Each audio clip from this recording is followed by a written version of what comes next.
Coronavirus atau COVID-19 merupakan keluarga besar virus yang menyebabkan penyakit pada manusia dan hewan. Pada manusia, biasanya menyebabkan penyakit infeksi saluran pernafasan mulai flu biasa hingga penyakit yang serius seperti MERS dan SARS. Coronavirus jenis baru yang ditemukan pada manusia sejak kejadian muncul di Wuhan, Cina pada Desember tahun 2019, kemudian diberi nama SARS-CoV-2 dan menyebabkan penyakit COVID-19. Kemudian virus tersebut dengan cepat menyebar ke seluruh dunia dan menyebabkan banyak kerugian bahkan kematian. Banyak cara yang dapat kita lakukan untuk menanggulangi pandemi tersebut. Salah satunya dengan vaksin dan mengadakan vaksinasi secara nasional. Kata vaksin berasal dari istilah Latin variola vacinae atau cowpox yang ditunjukkan oleh Edward Jenner. Vaksin adalah olahan patogen yang mati atau yang lemah, yang saat diperkenalkan ke dalam tubuh merangsang produksi antibodi tanpa menyebabkan penyakit. Kemudian fenomena vaksin COVID-19 di dunia. Coronavirus atau COVID-19 merupakan salah satu virus yang menyebar hampir ke seluruh penjuru dunia sejak akhir tahun 2019. Salah satu negara yang dianggap mampu mengurangi angka penyebaran COVID-19 adalah Rusia, di mana mereka berhasil menemukan serta mengembangkan berbagai obat dan vaksin yang dapat digunakan sebagai media pengobatan. Kemudian mendorong adanya kerjasama multilateral yang terdiri dari beberapa negara yang tergabung dalam ASEAN dengan Rusia. Kerjasama antara ASEAN dengan Rusia tersebut dilatar belakangi oleh kemajuan teknologi yang dimiliki oleh Rusia. Kemajuan teknologi tersebut kemudian melahirkan beberapa kandidat vaksin yang dapat digunakan untuk menyembuhkan pasien yang terdampak COVID-19. Keberhasilan Rusia dalam menurunkan angka penderita COVID-19 tersebut kemudian semakin mendorong Rusia untuk mengembangkan berbagai vaksin. Kemudian Indonesia dan Malaysia bahkan secara terbuka mendorong penuh pengembangan vaksin buatan Rusia agar vaksin tersebut dapat segera diedarkan ke seluruh penjuru dunia, di mana vaksin tersebut akan berguna dalam menyembuhkan pasien COVID-19. Kemudian kebijakan pemerintah Indonesia terkait vaksin COVID-19.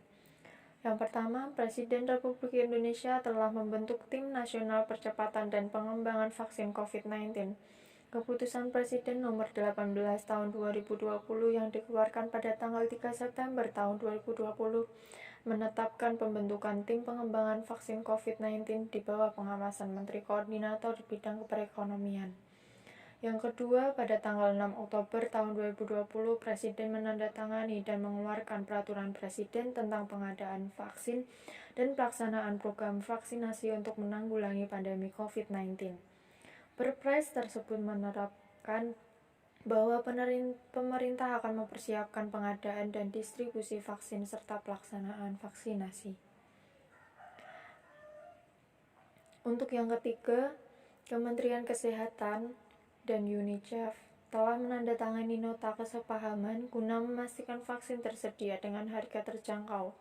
Penandatanganan tersebut merupakan bagian dari komitmen Indonesia terhadap COVAX, akselerator akses ke peralatan COVID-19, di bawah kepemimpinan Gavi dan WHO, yang bertujuan untuk menjamin kelancaran pengadaan dan meratanya distribusi vaksin COVID-19 ke semua negara.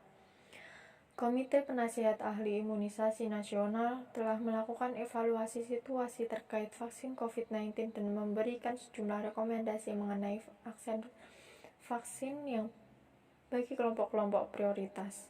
Kemenkes didukung ITAGI dan mitra pembangunan telah menyusun standar operasional prosedur dan peta jalan vaksin COVID-19. Selanjutnya, vaksinasi berdasarkan ilmu hadis dan contoh hadis. Menurut Hazaimah, ajaran Islam menganut asas lebih baik mencegah daripada mengobati. Dengan demikian, hukum pencegahan terhadap suatu penyakit atau penularannya melalui imunisasi hukumnya wajib karena termasuk memelihara jiwa.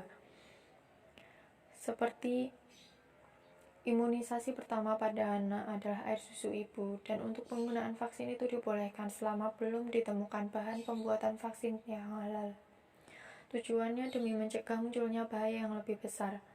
Ketika Syekh Abdul Aziz bin Baz rahimahullah ditanya tentang hal ini, apakah hukum berobat dengan imunisasi sebelum tertimpa penyakit seperti imunisasi? Beliau menjawab, la ba'sa, tidak masalah berobat dengan cara seperti itu. Jika dikhawatirkan tertimpa penyakit karena adanya wabah atau sebab-sebab lainnya, dan tidak masalah menggunakan obat untuk menolak atau menghindari wabah yang dikhawatirkan. Hal ini berdasarkan sabda Nabi Shallallahu Alaihi Wasallam dalam hadis sahih yang artinya, barang siapa makan 7 buah butir kurma Madinah pada pagi hari, ia tidak akan terkena pengaruh buruk sihir atau racun. Ini termasuk tindakan menghindari penyakit sebelum terjadi.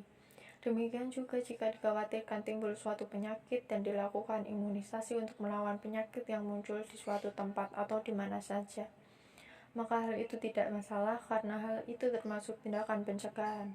Bagaimana penyakit yang datang diobati, demikian juga penyakit yang dikhawatirkan kemunculannya.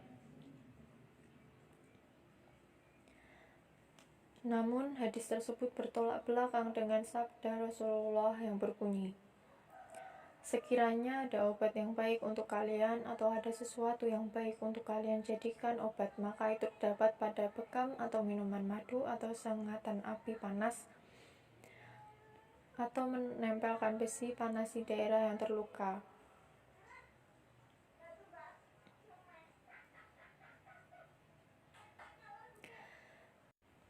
Tanggapan mengenai kebijakan pemerintah tentang vaksin COVID-19. Kewajiban taat terhadap pemerintah atau waliul amr. Allah Ta'ala berfirman, hai orang-orang yang beriman, taatilah Allah dan taatilah Rasulnya dan ulil amri di antara kamu. Surat An-Nisa ayat 59. Kita wajib taat kepada pemerintah baik dalam hal sesuai dengan syariat maupun yang mubah, misalnya taat terhadap lalu lintas dan aturan di jalan raya. Jika tidak, maka kita berdosa. Mendengar dan taatlah kalian kepada pemerintah kalian kecuali bila kalian melihat kekafiran yang nyata dan kalian memiliki bukti di hadapan Allah. Hadis riwayat Bukhari dan Muslim. Beliau menjawab, la ba'sa, tidak masalah berobat dengan cara seperti itu jika dikhawatirkan tertimpa penyakit karena adanya wabah atau sebab-sebab lainnya, dan tidak ada masalah menggunakan obat untuk menolak atau menghindari wabah yang dikhawatirkan. Diobati demikian juga penyakit dikhawatirkan kemunculannya. Dengan hadis tersebut, menurut saya tidak salah jika kita mendukung atau mengikuti kebijakan pemerintah agar pandemi ini segera selesai dan mendapat hal positif untuk kita semua.